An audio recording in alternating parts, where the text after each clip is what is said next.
दोस्तों, यह कहानी मेरे हमसफ़र का 9वां चैप्टर है। प्लीज़ आप लोग कहानी सुनिए। कहानी पसंद आए तो प्लीज़ एक लाइक, कमेंट और सब्सक्राइब ज़रूर कीजिए चैनल को। और कहानी अच्छी है, प्लीज़ आगे सुनते रहिए। आज की कहानी सुनिए। मिस्री और पारस जब घर पहुंचते हैं तो कुछ फटने की आवाज़ें होती हैं। पारस और मिस्री चौंक जाते हैं। लाइट्स ऑन होती हैं तो पूरा घर सजा हुआ था। सभी शाउट हो रहे थे। पूनम जी खुश होते हुए पारस के पास आकर, कंग्रेचुलेसन पारस, तुम्हें इतना बड़ा ऑर्डर मिल रहा है। मिस्री असमंजस से पारस की तरफ देखती है। वेद जी कहते हैं, हाँ पारस, आज तुम्हारी कंपनी की बेस्ट फैशन डिजाइनर कंपनी का ऑर्डर मिला है। आज मैं बहुत खुश हूँ। पारस भी हल्की सी स्माइल कर पास करता है।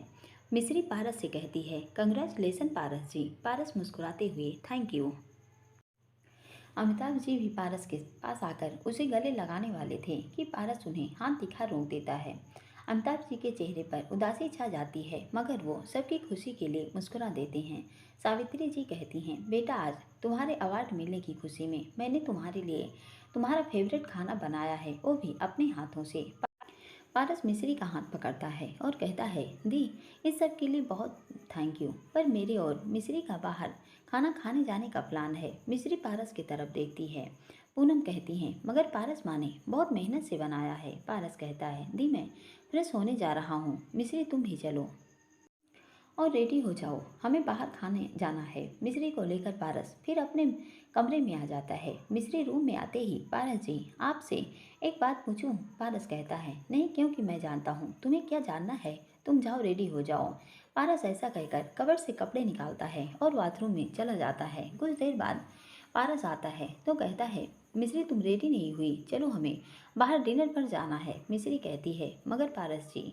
पारस बिना मिस्री की बात सुने, मिस्री प्लीज इस वक्त नहीं। मिस्री आगे कुछ नहीं कहती, हमारे चुपचाप जल्दी से रेडी हो जाती है। मिस्री ने येलो कलर की साड़ी पहनी थी, बालों को कर्ल कर लिए, माथे पर रेड छोटी बिंदी, छोटे छोटे झुमकी और चूड़ियाँ। मिस्री बहुत सुंदर लग रही थी। पारस कहता है, मिस्री को देखकर अच्छी लग रही हो। मिस्री पारस को घूरते हुए मन में कहती है, ये क्या होता है, रूड सा, अच्छी लग रही हो, अरे तारीफ करनी ही तो थी तो थोड़ा स्माइल कर देते। पारस मिस्री की तरफ देखकर कहता है, कुछ कहा तुमने?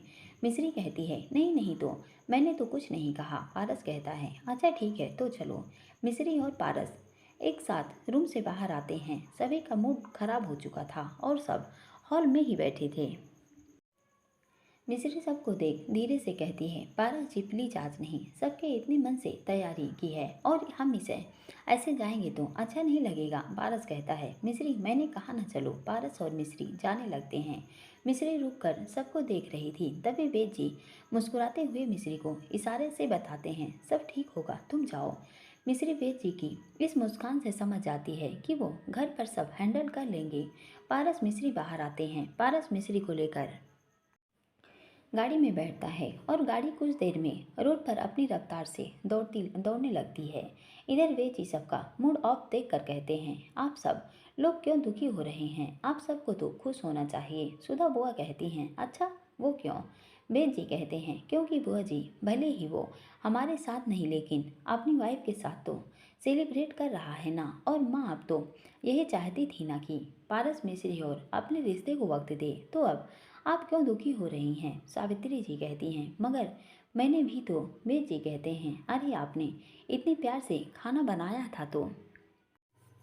पारस नहीं तो मैं सही, मैं भी तो आपका बेटा जैसा ही हूँ। आप मुझे खिला दीजिए और उसे जाने दीजिए, बाद में पछताएगा कि वो कितनी कीमती चीज़ मिस कर दी। पूनम कहती है, हाँ माँ, वेद जी ठीक कह रहे हैं। पारस अभी मिस्री को टाइम दे रहा है तो देने दीजिए, क्योंकि मुझे लगता है एक मिस्री ही है जो हमारे पारस को बदल सकती है।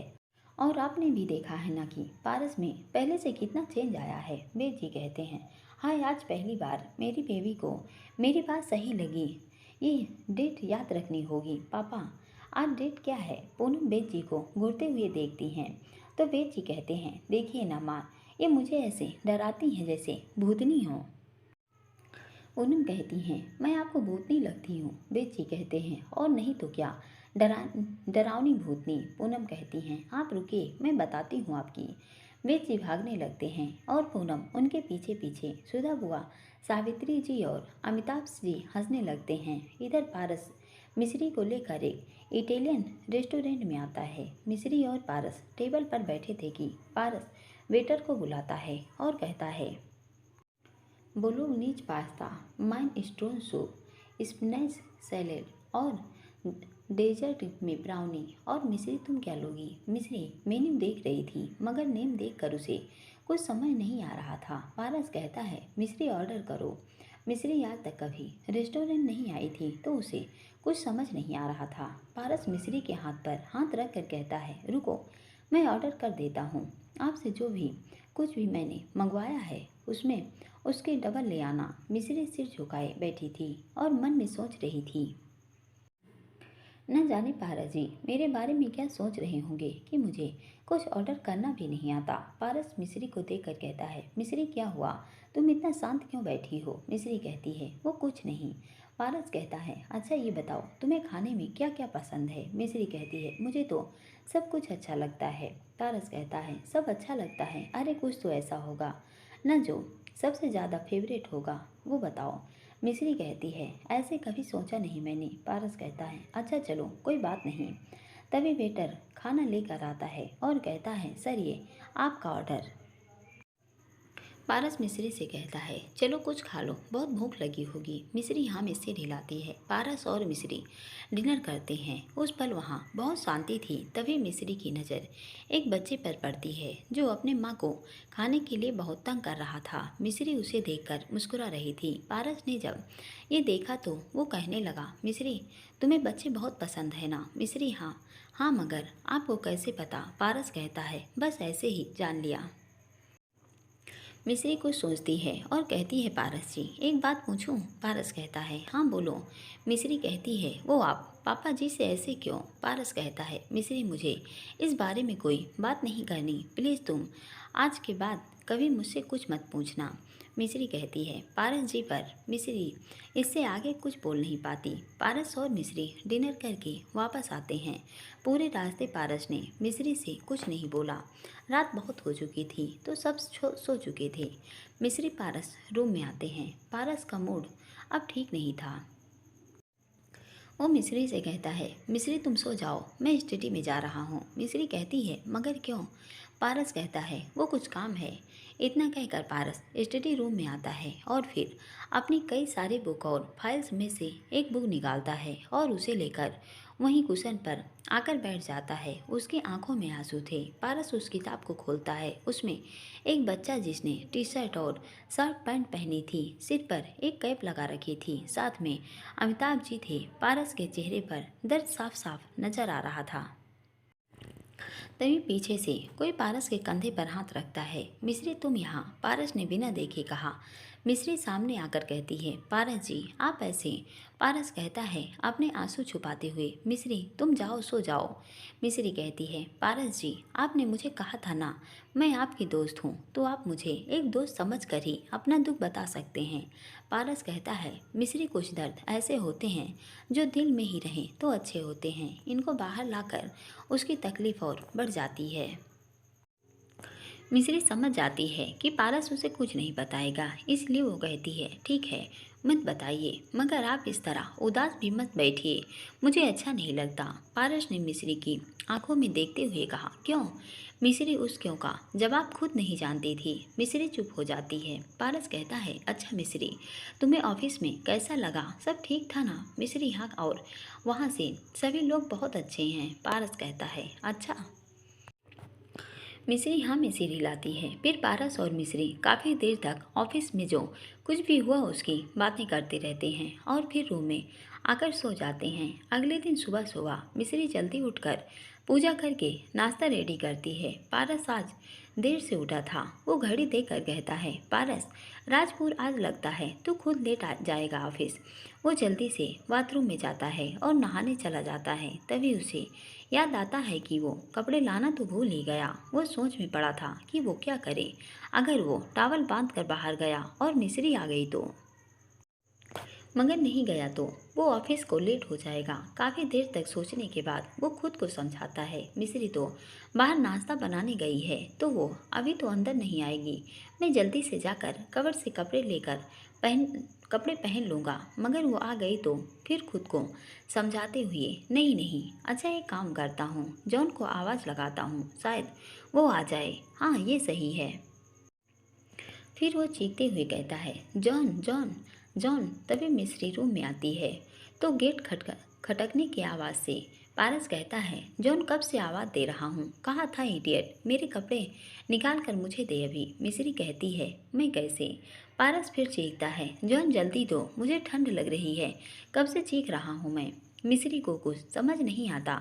वो कबर्ड से कपड़े निकालती है और बाथरूम के गेट के बाहर से कपड़े देने के लिए नॉक करती है। पारस गुस्से में कपड़े लेता है, मगर मिस्री की चूड़ी उसके हाथों में फंस गई थी। पारस कहता है, जॉन कपड़े छोड़ो। मिस्री अपनी चूड़ी के लड़ को उसमें से निकालने की कोशिश कर रही थी। पारस गुस्से में कपड़े खींच लेता है।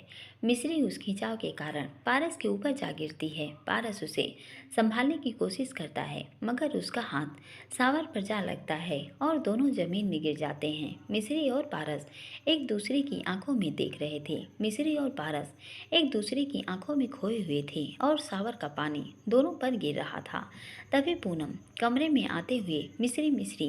पूनम की आवाज़ सुनकर मिस्री जल्दी से उठती है। वो पूरी पूरी तरह भीग गई थी। मिस्री ऐसे ही बाहर जाने लगती है कि पारस उसकी कमर पकड़कर घुमाकर कहता है, उसे दीवार से लगा उसका मुंह अपने हाथों से बंद कर देता है। मिस्री उस पल कुछ समझ नहीं पाती कि क्या हुआ। फिर पूनम आवाज़ लगाती हैं, मिस्री। तभी मिस्री पारस की आंखों में देख रही थी। पारस भी मिस्री की आंखों में देखते हुए धीरे से कहता है, तुम इस हालत में बाहर जाओगी। फिर मिस्री खुद को देखती है, वो पूरी तरह से भीगी हुई थी। पूनम को सावर की आवाज़ आती है तो वो कहती है, पारस तुम हो क्या। पारस कहता है, हाँ दी। पूनम कहती है, तुमने मिस्री को कहीं देखा। पारस मिस्री की तरफ देखकर शरारत से, बताओ बोल दूंगी तुम मेरे साथ सावर में। मिस्री कह ना में गर्दन हिला देती है। पारस पूनम को आवाज़ लगाते हुए कहता है, नहीं दी, मैंने नहीं देखा। पूनम चली जाती हैं। पारस कहता है, मिस्री लगता है दी चली गई, तुम जाओ।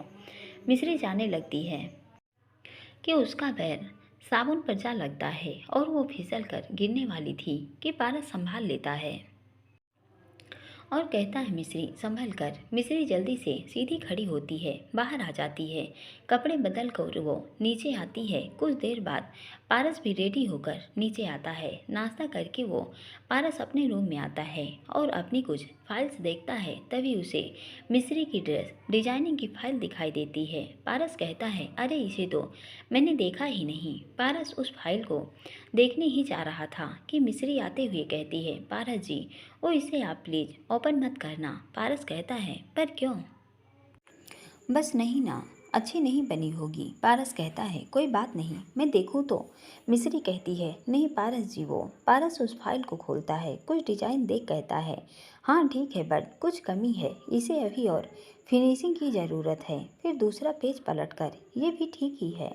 फिर एक पेज पलटकर, मगर उस पेज को देख हैरान रह जाता है और खुद कुछ देर तक वो उसे देखता रहता है। वो फिर हंसना शुरू कर देता है और कहता है, मिस्री ये क्या है। ये तो तुमने। मिस्री कहती है, पारस जी वो आप इसे मत देखिए प्लीज़।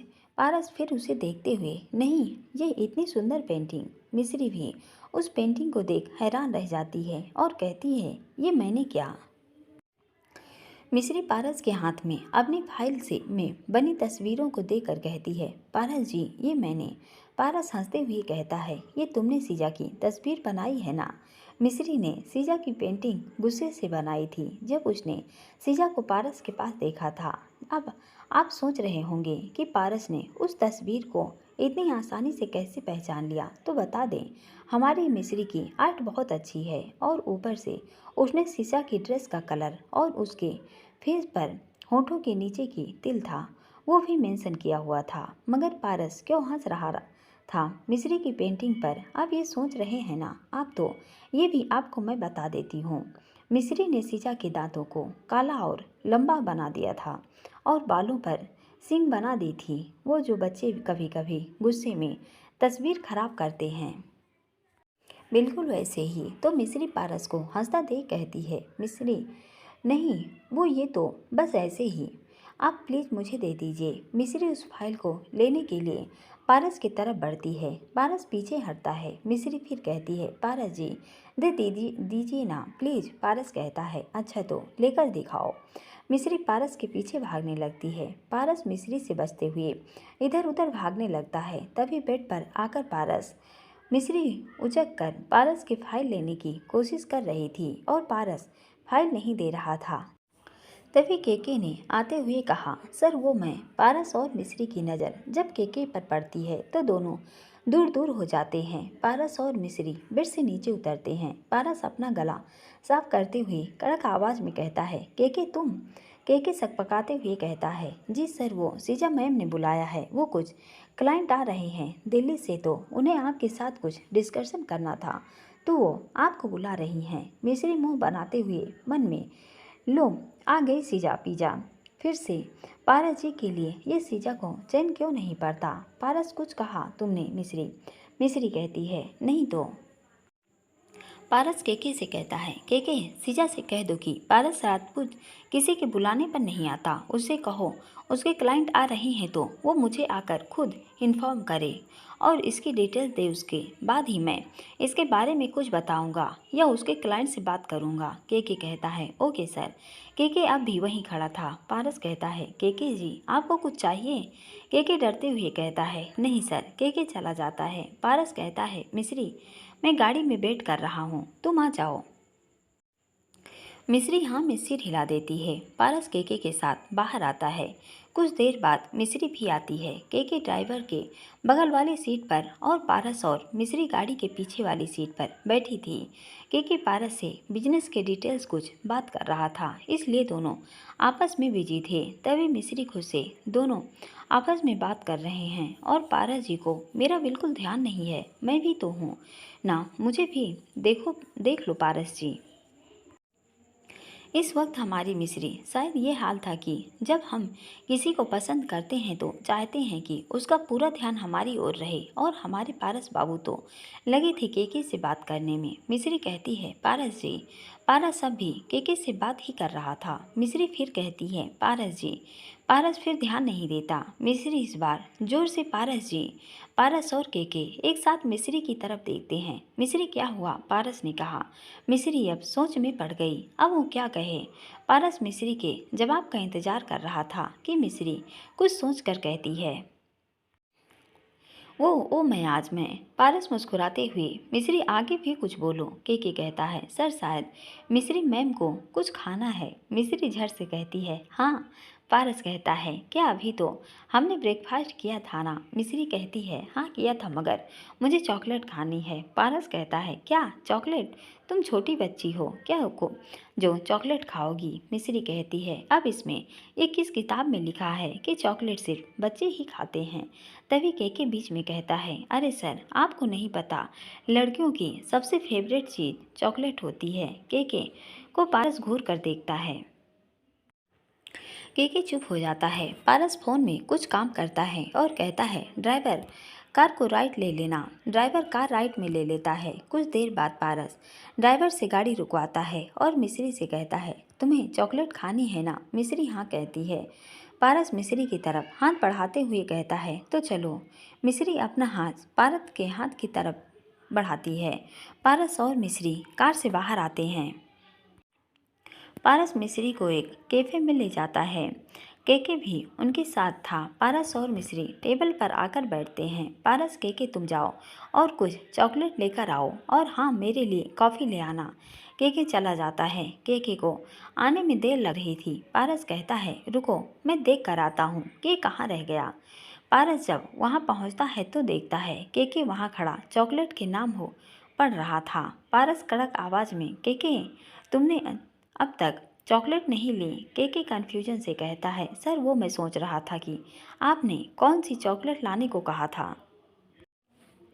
पारस कहता है, मतलब? केके कहता है, मतलब कि यहाँ इतनी वैरायटी हैं, आपने किस वैरायटी की चॉकलेट मंगाई थी? पारस कहता है, केके मैंने तुम्हें कोई वैरायटी नहीं बताई थी। केके कहता है, अच्छा, तभी मैं सोचूं मैं भूल कैसे गया, वरना मेरे जैसा परफेक्ट असिस्टेंट ऐसी गलती कभी नहीं कर सकता था। पारस कहता है, मगर अपने मुंह अपनी तारीफ हो गई हो तो क्या चलें? केके कहता है, जी सर, मगर चॉकलेट कौन सी? पारस कहता है, जितनी वैरायटी है उन सभी की एक एक चॉकलेट ले लो। केके कहता है, ओके सर।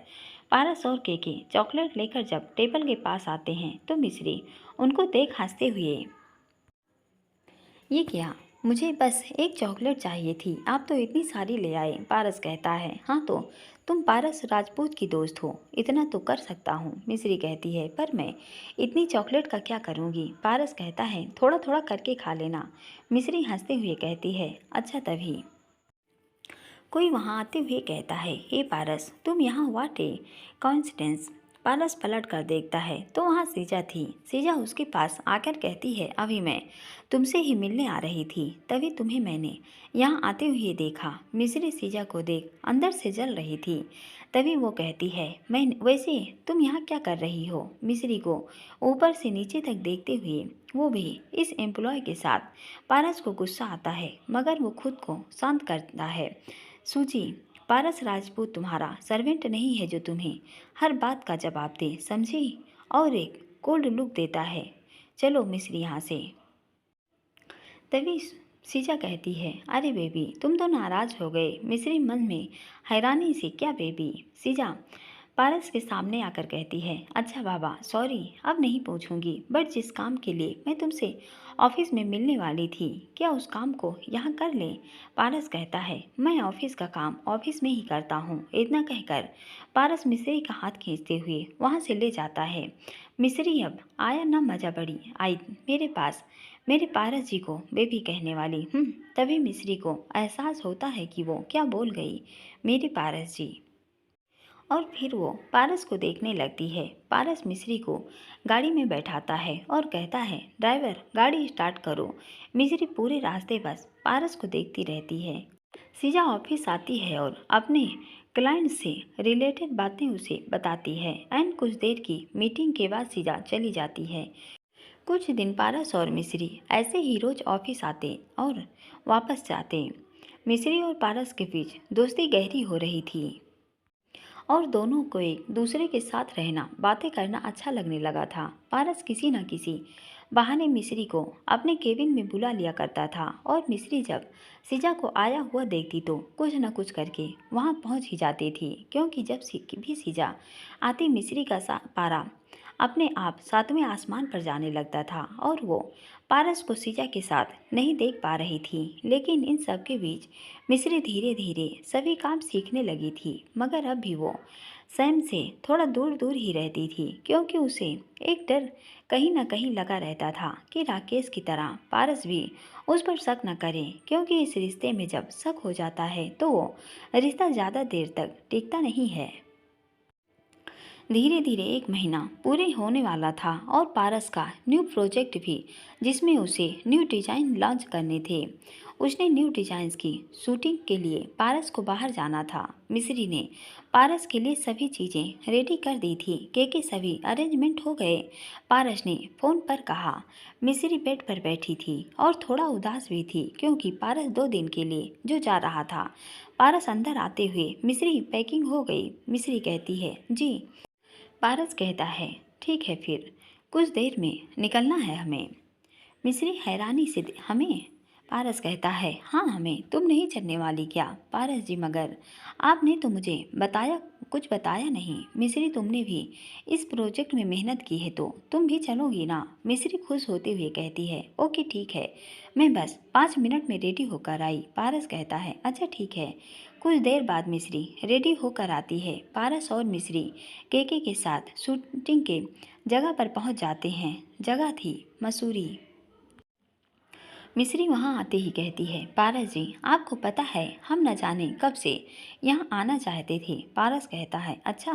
मिश्री कहती है, मसूरी, ये जगह बहुत प्यारी और ठंडी भी है और इतनी खूबसूरत कि देखने पर भी जी न भरे। पारस मिश्री के बातें सुन रहा था और साथ में पारस शूटिंग भी देख रहे थे। तभी सीजा आते हुए, पारस, ये गलत बात है, तुमने शूटिंग की जगह भी डिसाइड कर ली, शूटिंग भी स्टार्ट कर दी और मुझे नहीं बुलाया। आखिर ये कॉन्ट्रैक्ट तुम्हें मेरी वजह से मिला है।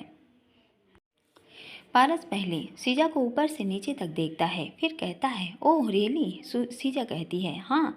पारस कहता है, पारस राजपूत के इतने भी बुरे दिन नहीं आए तो पारस राजपूत किसी की मदद से आगे बढ़े। सीजा कहती है, क्या सच में तुम्हें ऐसा लगता है? पारस कहता है, हाँ, एक कोड लुक देता है। सीजा डरते हुए कहती है, हाँ तो ऐसा ही होगा। फिर बात बदल लेती है, अच्छा ये बताओ शूटिंग का काम कहाँ तक पहुँचा? के कहता है, मैम ऑलमोस्ट डन हो गया है, शाम को फाइनल देख लेंगे। सीजा कहती है, ओके। फिर सीजा वहाँ से चली जाती है, मगर जाते जाते पलट कर देखते हुए सीजा एक तिरछी मुस्कान से पारस को देखती है और अपने बालों में उंगली घुमाते हुए कहती है, पारस अब वो दिन दूर नहीं जब तुम मेरे होगे। सीजा चली जाती है। इधर शूटिंग का सारा काम फिनिश करने के बाद पारस मिस्री और के रिजॉर्ट में आते हैं और बाकी के टीम मेंबर भी वहीं ठहरे हुए थे। रात बहुत हो चुकी थी। मिस्री आग के सामने अपने कमरे में बैठी थी और यहाँ रेडियो चल रहा था। उसमें धीमे धीमे आवाज़ में गाना चल रहा था। मिस्री पारस से कहती है, पारस जी ये जगह बहुत सुंदर है ना? पारस जो फ़ोन में लगा था फ़ोन साइड में रखता है और मिस्री के पास आकर कहता है, हाँ और पता है भाव डरावनी भी है। मिस्री कहती है, डरावनी क्यों? पारस डरावनी आवाज़ में कहता है, क्योंकि सुना है रात में इस जगह पर कुछ अजीब अजीब सी आवाज़ें भी आती हैं। मिस्री डर से पारस को गले लगाते हुए कहती है, क्या मतलब यहाँ भूत हैं? पारस हंसते हुए, अरे नहीं मैं तो मजाक कर रहा था, तुम डर गई। इस टाइम पारस के चेहरे पर बहुत बड़ा सुकून था। मिस्री अब भी डर से उसके गले लगी हुई थी। पारस कहता है, मिस्री सच कह रहा हूँ, मजाक था वो। मिस्री कहती है, पक्का पारस जी? पारस कहता है, हाँ, और अगर तुम्हें डर लगे तो मैं हूँ ना तुम्हारे साथ, तुम्हें कभी कुछ नहीं होने दूंगा। मिस्री पारस की आंखों में देखते हुए कहती है, सच? पारस मिस्री को आंखों में देखते हुए, जब तक पारस है मिस्री को कोई कुछ नहीं कह सकता। दोनों एक दूसरे की आंखों में देख रहे थे। पारस को तभी रेडियो की आवाज़ आती है। पारस आवाज़ देख करते हुए कहता है, मिस्री ये मेरा फेवरेट सॉन्ग है। मिस्री खुश होते हुए कहती है, सर मेरा भी। पारस मिस्री की तरफ हाथ बढ़ाते हुए तो एक डांस। मिस्री कहती है, मगर मुझे आता नहीं है पारस जी। पारस कहता है, मैं हूँ ना। मिस्री कहती है, पर पारस जी। पारस फिर अपनी आंखों से मिस्री को उसके हाथ पर उसका हाथ रखने को कहता है। मिस्री हाथ बढ़ाते हुए गाना चल रहा था, पल दो पल की ही क्यों है जिंदगी, इस प्यार को है सदियाँ काफ़ी नहीं। पारस मिस्री की कमर में एक हाथ रखता है और एक हाथ उसके दूसरे हाथ में मिस्री पारस के कंधे पर एक हाथ रखती है। पारस मिस्री से कहता है, बस मेरी आंखों में देखना। मिस्री उसके आंखों में देखती है और पारस डांस शुरू करता है, तो खुदा से मांग लो मोहलत, मैं एक नई, रहना है बस यहाँ, अब दूर तुमसे जाना नहीं। दोनों एक दूसरे की आंखों में खोए हुए थे। ये गाना दोनों के दिलों को छू रहा था और दोनों एक दूसरे और करीब ला रहा था। तेरी मुस्कुराहटें ताकत मेरी, तुझको इन्हीं से उम्मीद मिले। पारस को याद आता है जब वो बस से चढ़ा था तो उसने मिस्री को पहली बार देखा था और वो उसे देखता ही रह गया था। उसकी नज़रें उससे हटी ही नहीं। इन अल्फाजों के साथ मिस्री को याद आता है कि कैसे पारस से उसे सबके सामने हाथ पकड़कर मंडप पर ले जाकर सिंदूर भरा, लोगों के तानों से बचाने के लिए उसे शादी भी की। तेरी धड़कनों से है जिंदगी मेरी, ख्वाहिशें तेरी अब दुआएं मेरी। मिस्री उस पर पारस की आंखों में देख रही थी। पारस मिस्री को देख उसमें खो चुका था। वो मिस्री को अपने करीब कर लेता है। मिस्री अपना सिर पारस के कंधे पर रख लेती है। तभी अचानक लाइट चली जाती है। मिस्री पारस को कसकर गले लगा लेती है। वो खुद को पारस को सौंप देती है और पारस मिस्री को अपने आलिंगन में समेटे सा लेता है। उस पल वो सब भूल चुके थे। तभी कुछ खटकने की आवाज़ आती है। पारस मिस्री से थोड़ा दूर होता है और गाना बंद कर वो रूम में जाता है तो देखता है कोई खिड़की से भाग रहा है। पारस उसे पकड़ने की कोशिश करता है, मगर वो उसके पकड़ में नहीं आता। जब पारस वापस आता है तो देखता है मिस्री वहीं खड़ी थी। मिस्री पारस के पास आकर कहती है, क्या हुआ पारस जी? पारस कहता है, न जाने कौन था, मगर वो कुछ तो करने आया था। फिर अचानक पारस को कुछ याद आता है। वो जल्दी से अपने कमरे में जाता है और अपने ड्रॉवर ओपन करके देखता है। उसकी पेन ड्राइव तो वही थी। तो वो गहरी सांस लेता है और कहता है, शायद कोई चोर था। मिस्री पारस से कहती है, अच्छा मगर उसने कुछ? पारस कहता है, नहीं उसने कुछ नहीं चुराया। फिर पारस मिस्री से कहता है, अच्छा तुम जाओ सो जाओ। मिस्री कहती है, मगर आप कहाँ जा रहे हैं? पारस कहता है, ओ मैं बस बाहर केके से मिलकर आता हूँ। मिस्री कहती है, ओके ठीक है पारस। और पारस बाहर टहलने लगता है। और तभी जो रूम में उसके और मिस्री के बीच पारस टहलते टहलते उसके बारे में सोचने लगता है और हल्के से मुस्कुराने लगता है और कहता है। तभी उसको कुछ याद आता है और उसके आँख में से एक आंसू जमीन पर आकर गिरता है। पारस खुद से कहता है, नहीं पारस, तू ये नहीं कर सकता। उसको तू धोखा नहीं दे सकता। उसने तेरे लिए अपनी जान दे दी और तू नहीं। नहीं पारस, ये गलत है, ये गलत है पारस। इतना कहकर पारस वहीं बैठ जोर जोर से चीखने लगता है और कहता है, कीर्ति। मिस्री जो अपने रूम में सो रही थी चौंक जाती है और कहती है, पारस जी। मिस्री बेचैन हो जाती है। पारस काफ़ी देर वहीं बैठा था और मिस्री उसका वेट करती रहती है।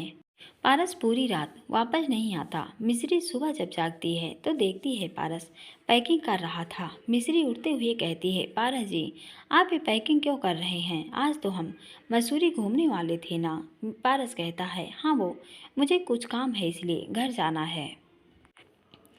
मिस्री कहती है, अच्छा। मिस्री सारा सामान पैक करने में पारस की हेल्प करने लगती है। पारस कहता है, तुम रहने दो, मैं कर लूँगा। मिस्री पारस के इस अजीब बात को समझ नहीं पाती। कुछ देर बाद पारस और मिस्री मसूरी से मुंबई आते हैं। मिस्री पूरे रास्ते पारस से कुछ न कुछ बात करने की कोशिश करती रहती है, मगर पारस का जवाब बस हाँ हूँ में आता। मिस्री को कुछ समझ नहीं आ रहा था। मिस्री और पारस घर आते हैं। घर पहुंचते ही मिस्री देखती है शुभ और बीना वापस आ गए हैं। मिस्री खुश होते हुए बीना के पास जाती है और उसे गले लगाने ही वाली थी कि बीना पहले तो उसे हाथ दिखा रोक देती है, फिर सबको अपनी तरफ देखता देख खुद मिस्री के गले लगकर कहती है, तुम कैसी हो? मिस्री मुस्कुरा कर कहती है, मैं बहुत अच्छी हूँ और तुझे देखकर और अच्छी हो गई। पारस अपने रूम में चला जाता है। मिस्री से क्या हुआ? वेद जी ने पूछा। मिस्री कहती है, पता नहीं जीजा जी। पूनम कहती हैं, हो सकता है सफ़र की थकान हो। अच्छा मिस्री, तुम जाओ रेस्ट करो, मैं तुम्हारे लिए कुछ खाने को भेजती हूँ। मिस्री अपने रूम में आती है तो देखती है पारस नहा धोकर रेडी था। उसे देख लग रहा था कि वो कहीं जा रहा है। मिस्री कहती है, पारस जी आप कहीं जा रहे हैं क्या? पारस कहता है, हाँ ऑफिस जा रहा हूँ। मिस्री कहती है, मगर आप अभी आए हैं, थोड़ा रेस्ट कर लीजिए। पारस कहता है, रेस्ट करने के लिए अभी टाइम नहीं है। पारस अपना ऑफिस बैग लेता है और बाहर चला जाता है। मिस्री खुद से, ये पारस जी को क्या हुआ, इतनी खड़ूसपंती दिखा रहे हैं। इधर पारस ऑफिस पहुंचता है और सारा दिन वो ऑफिस के कामों में बिजी था। रात के देर से जब घर आता है तो देखता है मिस्री डाइनिंग टेबल पर बैठी बैठी सो चुकी थी। पारस मिस्री के पास आता है और उसके चेहरे पर आती उसकी जुल्फें ठीक करते हुए उसे देखने लगता है। तभी मिस्री की आंख खुल जाती है। पारस दूसरी तरफ देखने लगता है और मिस्री कहती है, पारस जी आप आ गए। पारस कहता है, हाँ। मिस्री आप फ्रेश होकर आ जाइए, मैं खाना लगा देती हूँ। पारस कहता है, नहीं। वो मिस्री किचन में चली जाती है और खाना लेकर आती है। पारस अब भी वहीं खड़ा था। मिस्री मुस्कुराते हुए, आप अब तक यहीं हैं, खाना नहीं खाना क्या? पारस कहता है, वो मैं खाना। मिस्री मुस्कुराते हुए खाना परोस रही थी कि तभी पूनम आते हुए कहती हैं, पारस आ गया तू। मिस्री चलो तुम दोनों खाना खा लो, मैं सर्व कर देती हूँ। पारस कहता है मिस्री की तरफ देखकर, तुमने खाना नहीं खाया? मिस्री मुस्कुराते हुए कहती है, हमेशा साथ खाते हैं तो आज अकेले कैसे खा लेती? पूनम कहती है, अब तू खड़ा क्यों है, बैठ। मिस्री पारस बैठते हैं। पूनम दोनों को खाना सर्व करती हैं। मिस्री और पारस खाना स्टार्ट करते हैं। तभी पारस मिस्री को देखने लगता है। मिस्री को खाता देख वो खुद को समझाता है और कहता है, पारस ये धोखा है, तू ये नहीं कर सकता। पारस खाना खाकर अपने रूम में चला जाता है। मिस्री भी कुछ देर बाद कमरे में आती है तो देखती है पारस सो चुका था। मिस्री पारस के पास आती है और चादर उड़ा देती है। फिर कुछ देर उसे देखती रहती है और फिर अपनी टेबल पर जाकर डायरी लिखने लगती है। पारस आंखें खोलता है और मिस्री को देखता है और फिर अपनी आंखें बंद कर लेता है। अगले दिन मिस्री और पारस ऑफिस के लिए रेडी होते हैं। पारस और मिस्री नाश्ता करते हैं। कुछ देर बाद पारस ऑफिस के लिए जा रहा था। मिस्री भी आती है तो पारस कहता है, मिस्री आज मुझे कहीं जाना है, तुम ऑफिस दूसरी कार में आ जाना। इतना कहकर पारस चला जाता है। मिस्री उसे जाते देखती रहती है। काफ़ी देर बाद मिस्री जब ऑफिस पहुंचती है तब ऑफिस में सभी लोग मिस्री को ही देख रहे थे। मिस्री को सब अजीब लग रहा था। मिस्री सैम के पास आती है और कहती है, सैम जी आज सब मुझे क्यों ऐसे देख रहे हैं। सैम भी मुंह फेर कर वहाँ से चला जाता है। मिस्री अपनी टेबल पर आकर ड्रॉ करने लगती है। कुछ देर बाद पारस भी ऑफिस में आता है। केबिन में आता है तो सीजा वहीं बैठी थी। पारस एक नज़र सीजा को देखता है और फिर अपने चेयर पर आकर फुल एटीट्यूड में बैठता है। फिर कहता है, तुम यहाँ। सीजा, हाँ मैं। तुम्हें अब तक पता तो चल गया होगा ना, हमारे डिजाइन्स लीक हो गए हैं और 1 वीक के बाद तुम्हें डिजाइन देने हैं। पारस कहता है, वो मैं हैंडल कर लूँगा। सीजा कहती है, अच्छा वो कैसे। पारस, कहा ना हैंडल कर लूँगा, तुम ये बताओ तुम यहाँ क्या कर रही हो। पारस, मैं यहाँ उस इंसान को सज़ा दिलवाने आई हूँ जिसने हमारे डिजाइन लीक किए हैं, सीजा ने गुस्से से कहा। पारस कहता है, तो तुम जानती हो कि ये किसने किया।